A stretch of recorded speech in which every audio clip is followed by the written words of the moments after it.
Hello everyone, this is Shalini Mishra and welcome to our channel which is Sambhav yes we can. और यहाँ पर हम लोग बातचीत करने वाले हैं जीएस घुरिये के बारे में, जो कि इंडियन सोशोलॉजिस्ट हैं। और जैसा कि आप देख सकते हैं कि यहाँ पर मैं कोशिश कर रही हूँ कि जो भी थिंकर्स हैं, इंपॉर्टेंट थिंकर्स हैं, उनसे रिलेटेड एक वीडियो में लेकर के आ पाऊँ आप लोगों के लिए, जो कि आपके लिए हेल्पफुल हो और एक वीडियो में वो सब कुछ आपको मौजूद मिले जो कि आपको पढ़ना है, इम्पॉर्टेंट है। तो उसके पहले मैं आपको बता दूं कि अगर आप दिसंबर 2023 के लिए एग्ज़ाम की प्रिपरेशन कर रहे हैं और आपका सब्जेक्ट सोशियोलॉजी है, तो आपको कहीं भी जाने की ज़रूरत नहीं। आपको बस संभव यस वी कैन जो हमारा ये है, इसको डाउनलोड करना है गूगल प्ले स्टोर पे जाकर के, और वहाँ पर आपको कंप्लीट कोर्स मिलेगा। जैसा कि अदर प्लेटफॉर्म्स पर आप देखते आए हैं कि आपको एक कोर्स मिलता है जिसके अंदर आपको पूरा सिलेबस कंप्लीट होता हुआ दिखाई देता है। तो आपको सब कुछ मिलने वाला है इस ऐप पर। जितनी जल्दी हो सके ज्वाइन करिए हमारे साथ में। बहुत ही मिनिमम फीस पर आपको ये जो कोर्स है वो मिल रहा है। ओनली एंड ओनली 999 में आपको जो ये कोर्स है मिल रहा है। तो विद इन PDF नोट्स वगैरह सब कुछ आपको इसमें प्रोवाइडेड है।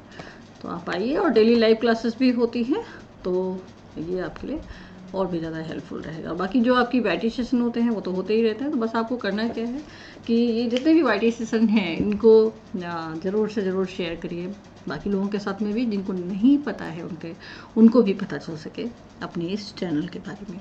तो चलिए हम लोग स्टार्ट करते हैं जीएस घुरिये के बारे में। जो जीएस घुरिये कौन है, उनका क्या योगदान रहा है हमारे भारतीय समाजशास्त्र के अंदर। तो जैसा कि विषय के रूप में देखा जाए तो भारतीय समाजशास्त्री के रूप में जो जीएस घुरिये का योगदान है बहुत बहुत इम्पोर्टेंट रहा है। एक कहा जाता है कि प्रथम स्तर पर विकसित करने का कार्य किया गया समाजशास्त्र को जीएस घुरिये के द्वारा। स्वतंत्र भारत में देखा जाए तो समाजशास्त्रियों की प्रथम पंक्ति को विकसित खड़ा करने में का श्रेय जो है घुरिये को ही दिया जाता है। बिन श्रीनिवास उनको भीमकाय व्यक्ति ज्ञान कहते हैं। घुरिये का जो समाजशास्त्र है, गोविंद सदाशिव घुरिये समाजशास्त्री भारतीय समाजशास्त्र के पुरोधा के रूप में जाने जाते हैं। कुछ विचारकों का मत है कि समाजशास्त्र देश में समाजशास्त्र के पिता के रूप में भी जाना जाता है जीएस घुरिये को। पैट्रिक गेट्स बम्बई विश्वविद्यालय में समाजशास्त्र के पहले अध्यापक थे। उसके बाद घुरिये ने समाजशास्त्र के अध्यापन की बागडोर को संभाला और इस विधा में उन्होंने बहुत कुछ लिखा। बहुत ज़्यादा जो है उनका वर्क हमें दिखाई देता है। तो इन्हें भारत में समाजशास्त्र को एक संस्थागत रूप में स्थापित करने का श्रेय दिया जाता है। बम्बई विश्वविद्यालय में सबसे पहले स्नातकोत्तर स्तर पर समाजशास्त्र विभाग की अध्यक्षता की इन्होंने। 35 वर्ष तक लगभग इन्होंने काम किया है यहाँ पर। जीएस घुरिये और इतना होते हुए भी, इतना बड़ा योगदान होते हुए भी घुरिये कोई निर्विवाद रहे हों समाजशास्त्री विचार के रूप में, ऐसा नहीं है। उनके बारे में जो कुछ लिखा गया है वो एकदम साफ सुथरा नहीं है। कई जगह उनकी बहुत प्रशंसा भी हुई और कई जगह उनको एकदम सनकी भी कहा गया है। समाजशास्त्र को एक वैज्ञानिक ज्ञान शास्त्र स्थापित करने की अपेक्षा उसने हिंदू समाजशास्त्र का बनाने का प्रयास उनका रहा है। ये इनके बारे में खूब कहा गया है। क्यों? क्योंकि जैसा आप सभी जानते हैं कि ये इंटोलॉजिकल पर्सपेक्टिव को लाने वाले थे। ये सांस्कृतिक विधा पर काम कर रहे थे। भारतीय जो समाज है उसको इन्होंने वेदों, ग्रंथों और उपनिषदों के माध्यम से समझने का प्रयास किया। तो आइए जानते हैं इनकी जो जीवनी है क्या है, इनके बारे में थोड़ा सा देख लेते हैं। तो जीएस घुरिये का जन्म हुआ 12 दिसंबर 1893 को भारत के पश्चिमी कोंकण तटीय प्रदेश के छोटे से कस्बे मालवण में हुआ था। उनका जो परिवार है प्रारंभ में एक संपन्न व्यापारी था, लेकिन बाद में उसका पतन हो गया। अपनी पारिवारिक परंपरा के अनुसार इन्होंने प्रारंभिक शिक्षा के साथ संस्कृत का ज्ञान प्राप्त करना प्रारंभ कर दिया। 10वीं कक्षा की पढ़ाई के लिए गुजरात जूनागढ़ गए। 1913 में मुंबई के एल्फिस्टन कॉलेज में इन्होंने एडमिशन लिया। संस्कृत ऑनर में इन्होंने स्नातक की उपाधि प्राप्त की और संस्कृत तथा अंग्रेजी में स्नातकोत्तर की उपाधि इन्होंने 1918 में ली। 1919 में समाजशास्त्र विषय में विदेश में प्रशिक्षण है तो इन्हें स्कॉलरशिप भी मिली, उसके लिए भी सिलेक्ट हुए। और प्रारंभ में अपने समय के प्रमुख समाजशास्त्री एल डी हाउस के द्वारा लंदन स्कूल ऑफ इकोनॉमिक्स में ये पढ़ाए गए। बाद में डब्ल्यू एवं रिवर्स के द्वारा कैम्ब्रिज में पढ़ाए गए। रिवर्स से काफ़ी ज़्यादा प्रभावित भी दिखाई देते हैं घुरिये। रिवर्स के जैसे कि मैंने बताया कि ये प्रभावित थे काफ़ी रिवर्स से। और बेसिकली जो प्रभावित थे वो किस दृष्टिकोण से प्रभावित थे, तो प्रसारवादी जो दृष्टिकोण था, सांस्कृतिक प्रसारवाद आप लोगों ने पढ़ा होगा, तो प्रसारवादी दृष्टिकोण से काफ़ी ज़्यादा प्रभावित थे। 1923 में एसी हेडन के निर्देशन में इन्होंने पीएचडी की डिग्री प्राप्त की। मई 1923 में मुंबई ये वापस आ गए। कास्ट रेस इन इंडिया जो इनकी बुक है, पीएचडी पे ही आधारित थी, और उसकी एक श्रृंखला जो है यहाँ पर पब्लिश होने के लिए स्वीकृत हुई। 1924 में थोड़े समय तक कलकत्ता में काम करने के बाद मुंबई विश्वविद्यालय में रीडर तथा विभागाध्यक्ष के रूप में ये नियुक्त हुए, और वहाँ लगभग 35 वर्षों, जैसे शुरुआत में कहा गया कि पैट्रिक गेट्स के बाद में यही है जिन्होंने बागडोर संभाली। तो 1934 में समाजशास्त्र के प्रोफेसर बनाए गए और 1936 में इनकी अध्यक्षता में मुंबई विश्वविद्यालय में समाजशास्त्र विभाग में पीएचडी की उपाधि प्रारंभ हुई। तो ये सारी चीज़ें मतलब कहीं ना कहीं स्टार्टिंग हो गई थी। भारतीय विश्वविद्यालय में समाजशास्त्र के घुरिये के निर्देशन में प्रथम पीएचडी उपाधि जीआर प्रधान को प्रदान की गई थी, ध्यान रखेंगे। 1945 में पूर्णकालीन कोर्स में समाजशास्त्र का पाठ्यक्रम प्रारंभ उन्हीं के निर्देशन में हुआ। 1951 में घुरिये के द्वारा इंडियन सोशियोलॉजिकल सोसाइटी की स्थापना की गई। 1951 में इसके संस्थापक अध्यक्ष ये बने, और इंडियन सोशियोलॉजिकल सोसाइटी ने 1952 में अपने जर्नल सोशियोलॉजिकल बुलेटिन का प्रारंभ किया, जो अब तक 1959 में घुरिये विश्वविद्यालय मतलब जो अब तक चला, और 1959 में घुरिये विश्वविद्यालय सेवा से सेवानिवृत्त हो गए, और लेकिन शैक्षणिक जीवन में वो हमेशा ही एक्टिव रहे। मुख्य रूप से 30 बुक्स पब्लिश हुई, और में जो 17 बुक रही उन्होंने सेवानिवृत्त होने के बाद, रिटायरमेंट लेने के बाद में लिखी। 1983 में 90 की एज थी जब उनकी मृत्यु हो गई। तो घुरिये अगर देखा जाए तो मल्टी डायमेंशनल थे, बहुआयामी प्रतिभा के स्वामी रहे। उनके निर्देशन में अनेक समाजशास्त्री आए, जैसे कि हम देखते हैं एम एन श्रीनिवास हैं, आईपी देसाई हैं, के एम कपाड़िया हैं, ए आर देसाई हैं, वाई बी दामले हैं। इन सभी समाजशास्त्री जो है वो उन्हीं के अंडर में, उन्हीं के निर्देशन में रहे हैं। एंथ्रोपोलॉजिकल सोसाइटी ऑफ बॉम्बे के 1945 से 50 तक ये अध्यक्ष भी रहे। घुरिये ने इंडियन सोशियोलॉजिकल सोसाइटी की स्थापना की। उसके तत्वाधान में 1950 में सोशियोलॉजिकल बुलेटिन नामक पत्रिका का प्रकाशन भी प्रारंभ किया, जो आज भारत में ही नहीं बल्कि विश्व की प्रमुख समाजशास्त्री पत्रिकाओं में से एक है। 1966 तक इसके प्रथम अध्यक्ष के रूप में कार्य भी करते रहे इंडियन सोशियोलॉजिकल सोसाइटी के। तो अगर इनकी बुक्स की बात की जाए, बुक्स तो इनकी बहुत लंबी चौड़ी हैं, कुछ बुक्स यहाँ पे हमने मेंशन की हुई हैं जो कि इम्पोर्टेंट है, पूछी जाती रही हैं। तो caste and race in India जो कि 1932 में आई थी, sex habits of middle class people 1938, the aborigines so called and their future 1943, culture and society 1945, after a century and a quarter 1960, caste class and occupation 1961, the Indian sadhu जो इनकी आई थी वो बहुत इंपॉर्टेंट बुक थी, 1964 में आई थी। सोशल टेंशन इन इंडिया जो कि 1968 में आई थी। Family and kin in Indo European culture 1962, cities and civilisation 1962, anatomy of urban community ये है इनकी बुक जो है 1963 में, the scheduled tribe 1963, the Mahadev college 1963, whither India 1974, India recreates democracy 1978, Vedic India 1979 and the burning cauldron of the north east 1980 में आई थी इनकी बुक। तो ये सारी बुक्स हैं जो कि इंपॉर्टेंट हैं और पूछी जाती रही हैं। आप PYQs जब सॉल्व करते हैं तो आप देखते हैं कि ये सारी की सारी जो बुक्स हैं कहीं ना कहीं किसी न किसी फॉर्म में पूछ ली जाती हैं, तो मैथ्स या तो फैक्चुअल फॉर्म में। भारतीय सभ्यता, इंडियन सिविलाइजेशन पे बहुत कुछ लिखा गया, ऐसा नहीं है कि JS कुरियन के पहले लिखा नहीं गया, लिखा गया था। और JS कुरियन ने जो एक नया पर्सपेक्टिव रखा था वो इंडियन इंडोलॉजिकल पर्सपेक्टिव के रूप में रखा था। तो भारतीय सभ्यता पर 20वीं शताब्दी में एक नई विचारधारा आई। इसमें कहा गया कि ये जो सभ्यता से संपूर्ण संसार में श्रेष्ठ थी, आर्य सभ्यता के मूल थे, और कहा गया ये कि पश्चिमी सभ्यता में जो कुछ है वो सब भारत से उधार लिया गया है। ये बड़ी तेजी से विचारधारा विकसित हुई थी 20th सेंचुरी में। 1830 के दशक में रोमिला थप्पड़ ने कहा कि वेदों को संपूर्ण ज्ञान का भंडार कहा जाता है। विख्यात समाज सुधारक जैसे कि राजा राम मोहन रॉय ने अपने ग्रंथों में बराबर ये कहा कि भारतीय संस्कृत ग्रंथ हमारी संस्कृति की धरोहर हैं, इसमें बहुत कुछ हमें सीखना है। ये ऐसे सुधारक थे जिन्होंने गीता और रामायण को लोकप्रिय बना दिया। 1930 के दशक में भारत में जो विचारधारा बनी वो सांस्कृतिक राष्ट्रीयता की भावना बनी बेसिकली, और ये जो राष्ट्रीयता थी ये वेद ग्रंथों पर आधारित थी, जो हमारे सांस्कृतिक जो कहा जाए कि कहीं ना कहीं परिप्रेक्ष्य को दिखा रहा था।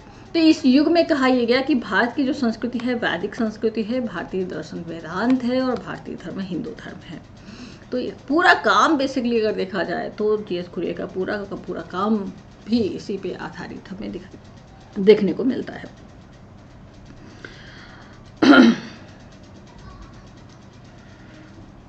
तो घुरिये महत्वपूर्ण तो थे ही,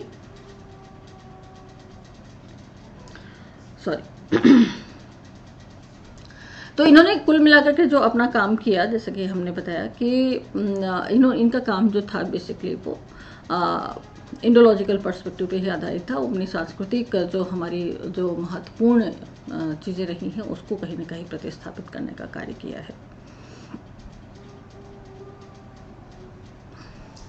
घुरिये के लेखन को प्रमुख रूप से देखा जाए तो 6 विस्तृत केंद्रों पर आधारित माना जा सकता है। अब यहाँ पर ये चीज़ें बहुत इंपॉर्टेंट है, बहुत ध्यान से देखिएगा और ये सारी चीज़ें आपको ध्यान में रखनी भी है। ओके, तो जाति पर आधारित, भाई जातिगत जो है इन्होंने अध्ययन किया है, जनजातियों पर भी अध्ययन किया है इन्होंने, नातेदारी परिवार विवाह पर भी किया है, संस्कृति सभ्यता और नगरों की ऐतिहासिक भूमिका पर भी इन्होंने अपना अध्ययन किया है, धर्म पे अध्ययन किया है तथा संघर्ष और एकीकरण के समाजशास्त्र पर किया है। घुरिये की मान्यता ये थी कि यद्यपि समूह समाज में एकीकृत भूमिका निभाते हैं, तथापि जो अनुसूचित जातियां हैं, अनुसूचित जनजातियां हैं, पिछड़े वर्ग हैं, अल्पसंख्यक समूह हैं, उसके रूप में मुस्लिम तथा भाषाई अल्पसंख्यक अपने समूह के प्रति अत्यधिक लगाव के कारण राष्ट्रीय एकीकरण के लिए जो खतरा है वो भी पैदा कर सकते हैं। ठीक, तो जैसे मैंने बताया कि अब यहाँ पे आपको ध्यान क्या रखना है, जो चीज़ें मैं अभी डिस्कस कर रही हूँ, तो आपको ध्यान ये रखना है कि इन्होंने जनजातियों के बारे में लिखा, इन्होंने जातियों के बारे में लिखा, इन्होंने इन सब चीज़ों का समाजशास्त्रीय दृष्टि से वर्णन किया है, इन्होंने ग्रामीण शहरीकरण के बारे में बात की है, इन्होंने धार्मिक घटनाओं की बात की है, इन्होंने सामाजिक तनाव की बात की है और भारतीय कलाओं की भी बात की है। ये सब कुछ आपको ध्यान में रखना होगा और इससे रिलेटेड बुक्स हैं, आपको बहुत आराम से पता चल जाएगा। तो प्रजाति और जाति पर घुरिये की विचारधारा रही क्या है, जैसे कि हमने कहा कि जीएस घुरिये की ख्याति उनके द्वारा कैम्ब्रिज में किए गए पीएचडी के शोध के आधार पर बनी, जो आगे चल के 1932 में बुक आई थी, caste and race in India, उसके नाम से पब्लिश हुई। और इस बुक में उन्होंने जाति और प्रजाति के संबंधों के प्रति जो सिद्धांत थे उसकी विस्तारपूर्वक आलोचना की। जीएस घुरिये जाति की एक विस्तृत परिभाषा दिए जाने के कारण भी जाने जाते हैं और इन्होंने जाति की विशेषताओं की चर्चा की, जिसके आधार पर जाति को समझना अधिक उपयोगी बताया। तो इन्होंने विशेषताएं जो बताई हैं वो बेसिकली 6 विशेषता बताई। खंडात्मक विभाजन एक तो बताया, सेगमेंटल डिवीजन ऑफ सोसाइटी, ध्यान रखेंगे 6 विशेषताएं बताई हैं जातियों के। ठीक है, तो एक तो खंडात्मक विभाजन, समाज का खंडात्मक विभाजन है।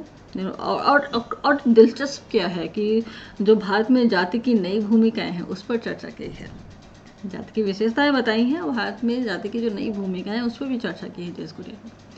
तो खैर यहाँ पे हम देखते हैं जो 6 विशेषताएं बताई हैं सेगमेंटल डिवीजन ऑफ सोसाइटी के रूप में पहली विशेषता है, जाति व्यवस्था समाज को कुछ निश्चित खंडों में विभाजित कर देती है। प्रत्येक खंड के सदस्यों की जो स्थिति है पद और कार्य जन्म से निर्धारित होता है, उसमें सामुदायिक भावना होती है। जाति नियम का जो पालन है वो नैतिक कर्तव्य होता है, नैतिक कर्तव्य के रूप में लिया जाता है।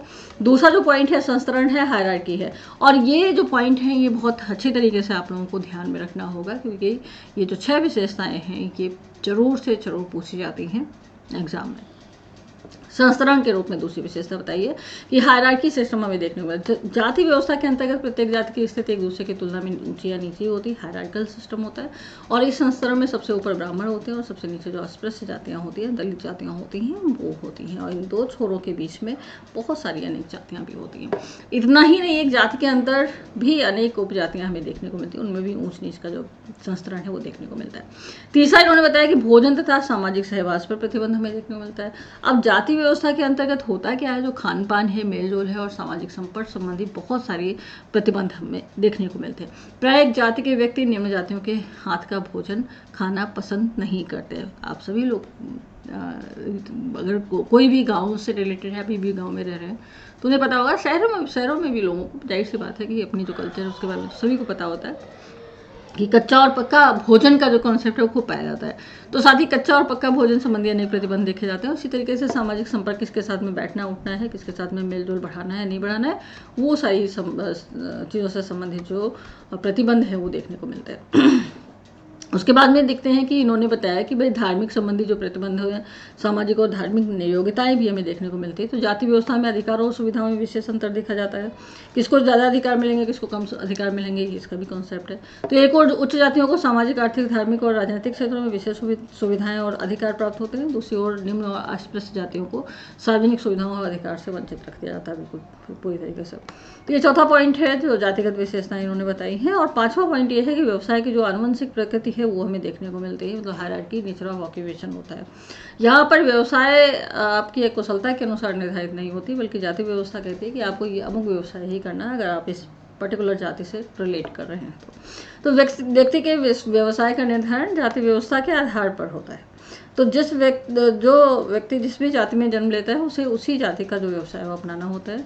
जाति व्यवस्था प्रत्येक जाति के सदस्यों को परंपरागत व्यवसाय को छोड़ करके अन्य व्यवसाय करने की अनुमति प्रदान ही नहीं करता है।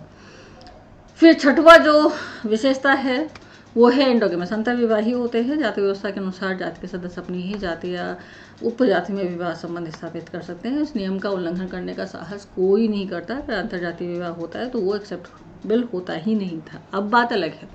तो विस्टोव मार्क ने इस विशेषता को जाति व्यवस्था का सार तत्व भी माना है, ध्यान रखेंगे। अंतर्विवाही नियम आज भी जातियों में पाई जाती है। इस प्रकार उपरोक्त वर्णन के आधार पर स्पष्ट हो जाता है कि भारतीय सामाजिक खच्चीकरण की प्रमुख और स्पष्ट आधार जाति व्यवस्था रहा, इसीलिए जाति को व्यवस्था के रूप में माना गया। इधर करीब 40 वर्षों का अगर सीन देखा जाए तो यहाँ पर परिवर्तन हमें देखने को मिलता है जाति व्यवस्था के अंतर्गत। हालांकि अभी भी बहुत जड़ता मौजूद है, अभी भी हम उतने परिवर्तित नहीं हुए हैं, लेकिन हाँ कुछ हद तक परिवर्तन हमें देखने को मिलते हैं। तो फलस्वरूप जाति व्यवस्था के जो जितनी भी विशेषताएं 6 बताई गई हैं उसमें कहीं ना कहीं जो परिवर्तन है वो देखने को मिल रहा है। आखिर संस्कृत क्या है घुरिये के दृष्टिकोण में, क्योंकि घुरिये उसी पर सबसे ज़्यादा फोकस करके चल रहे थे। तो संस्कृत भाषा अनंत ज्ञान का भंडार मानी जाती रही है। संपूर्ण ज्ञान संस्कृत में ही निहित है, ऐसा माना जाता रहा है दुनिया का। रिजले तथा हटन ने भी दृढ़ता पूर्वक ये चीज़ कही थी कि उपनिवेशवादियों का भारतीय समाज के बारे में जो भी ज्ञान था वो सब ब्राह्मणों द्वारा दिया गया था। और ये भी सत्य है कि ब्रिटिश मानवशास्त्रियों ने भारत के बारे में जो कुछ लिखा गया है सब ब्राह्मणों द्वारा दिया गया है।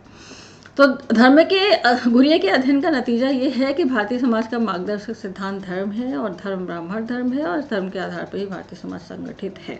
ये कहना था बेसिकली घुरिये का। अपनी पुस्तक जो वैदिक इंडिया इन्होंने लिखी उसमें घुरिये भारतीय समाज के सामाजिक सांस्कृतिक लक्षणों का विवरण इंडो आर्यन लोगों के संदर्भ में करते हैं।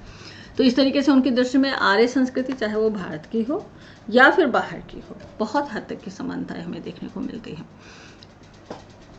संस्कृति और भाषा की जो समानताएं हैं वो आर्यों को एक मानव जातीय समूह में बना देती हैं।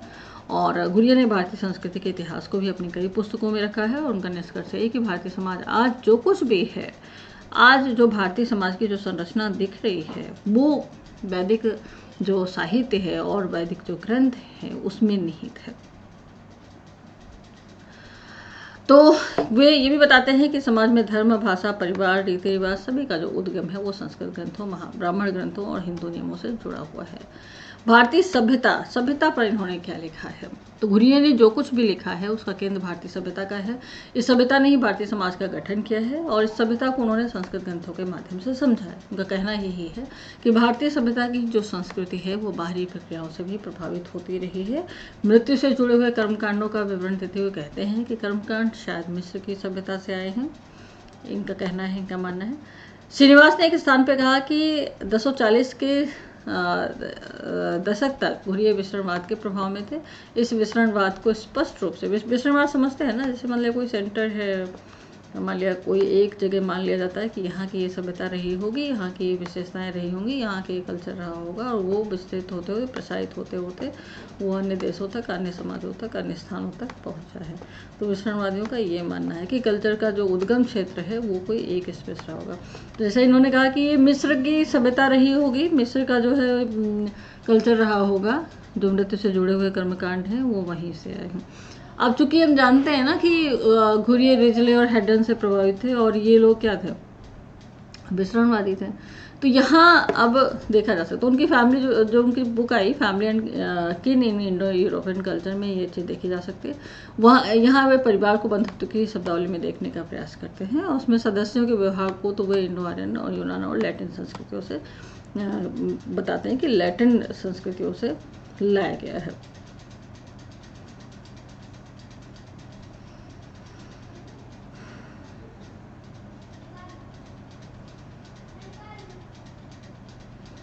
चलिए नेक्स्ट देखते हैं।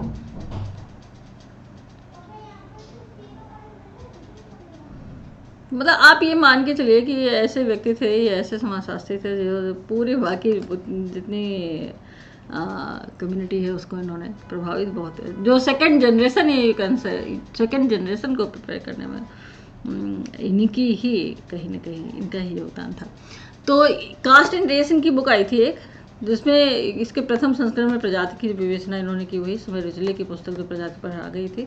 रिजले ने जाति के साथ प्रजातीय मसले को उठाया था। वास्तव में उनका विमर्श जो जाति का प्रजाति था, देखा जाए तो 20वीं सेंचुरी में भारत में जो मानव जाति अध्ययनों की बाढ़ आई उसका केंद्र मानव शास्त्र में प्रजाति विचार ही थे।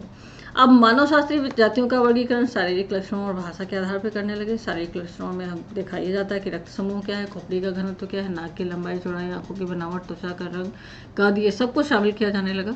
मानव विज्ञान के विद्वानों ने संपूर्ण जातियों को प्रजातियों में बांट दिया। रिजले भारतीय मानव शास्त्र जाति के निर्देशक थे और उन्होंने पहली बार जातियों को प्रजाति संदर्भ में देखा।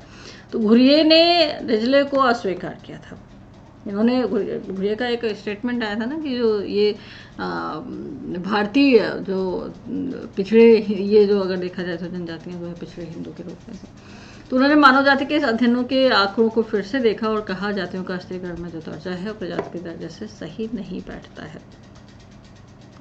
उन्होंने अपनी इस विचारधारा को कई पुस्तकों में रखा। उनकी इन पुस्तकों में मुख्य है family and kin in Indian European culture और ब्राह्मणिकल इंस्टीट्यूशंस जो इनकी दूसरी बुक आई थी, वैदिक इंडिया। इन पुस्तकों के अतिरिक्त घुरिया की और भी पुस्तकें हैं, जैसे इन सब में उन्होंने भारतीय संस्कृति के निम्न पहलुओं पर विचार किया। वो कौन कौन से पहलू थे? तो पहला तो हम देखते हैं इन्होंने परंपरागत हिंदू और ब्राह्मण जातियों के ज्ञान के बारे में देखा, फिर धार्मिक प्रथाओं की चर्चा की, फिर सामाजिक संगठन, गोत्र और चारण की चर्चा की, और फिर कानून की यानी कि कानून व्यवस्था की इन्होंने चर्चा की है। एक बुक इनकी और आई थी, sex habits of middle class people in Bombay, जो कि 1938 में आई थी।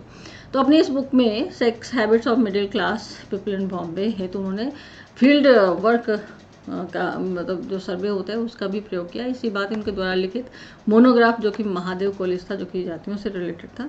तो ये पुस्तकीय परिप्रेक्ष्य पर आधारित न होकर के ये भी जो बुक थी इनकी क्षेत्रीय सर्वेक्षण पर आधारित थे। तो ये कहा जा सकता है कि घुरिया ने अपने अध्ययनों में भारतीय विद्याशास्त्री और पुस्तकीय परिप्रेक्ष्य तक ही अपने को सीमित न रख करके इन्होंने इंडक्टिव, एम्पिरिकल तथा हिस्टोरिकल कंपेरेटिव पद्धतियों को अपना करके प्रमाणित कर दिया कि सैद्धांतिक बहुलवादी थे। मतलब ये बहुलतावादी दृष्टिकोण के समर्थक थे, सिर्फ और सिर्फ इंडोलॉजिकल पर्सपेक्टिव तक ही सीमित हो ऐसा नहीं था, क्योंकि ये भारतीय समाज की यथार्थता को समझना चाहते थे और एक ही परिप्रेक्ष्य को ये उपयुक्त नहीं मान रहे थे। तो उनके विश्लेषण में संरचनात्मक प्रकार्यात्मक परिप्रेक्ष्य की भी झलक देखी जा सकती है और उसका ही प्रभाव कहीं न कहीं एम.एन. श्रीनिवास पर भी पड़ा। तो श्रीनिवास और पाणिनि ने ये उचित ही लिखा है कि यद्यपि घुरिये क्षेत्र कार्य के पक्षधर थे, तथापि वो स्वयं आराम कुर्सी पर बैठकर काम करने वाले विद्वान थे। अतः भारत विद्याशास्त्र में प्रशिक्षित होने के बावजूद वो क्षेत्रीय कार्य के विरोधी नहीं थे।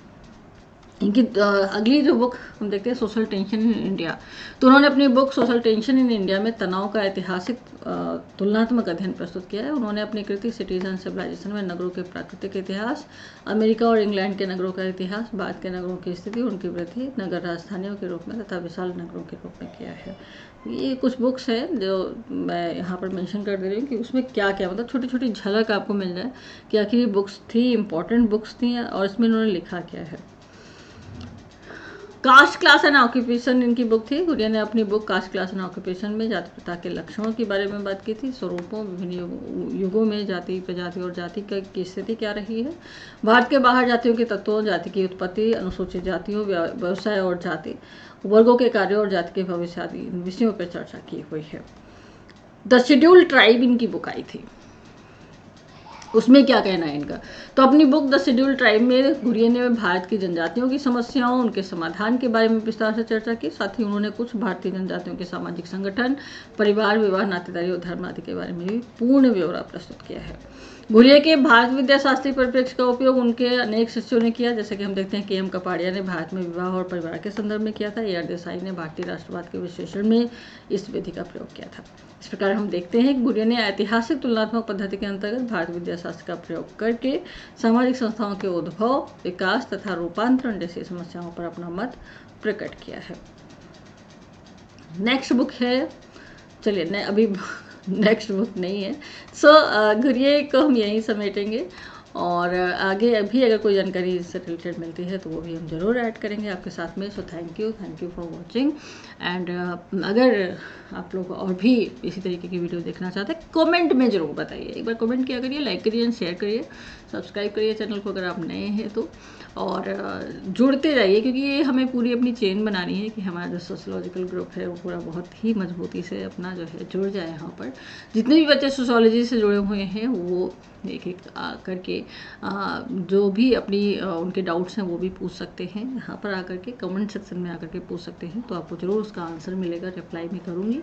और बाकी शेयर करते जाइए इन क्लासेस को, जैसे कि जिनको नहीं पता है यहाँ पे फ्री क्लासेस आप लोगों को मिल रही हैं वो लोग भी ज्वाइन कर सके। बाकी आपका ऐप है ही जहाँ पे आपको कंप्लीट जो सिलेबस है वो मिल रहा है। तो चलिए आज का सेशन हम यहीं तक रखेंगे और लोग मिलेंगे अपने नेक्स्ट सेशन में। Thank you everyone.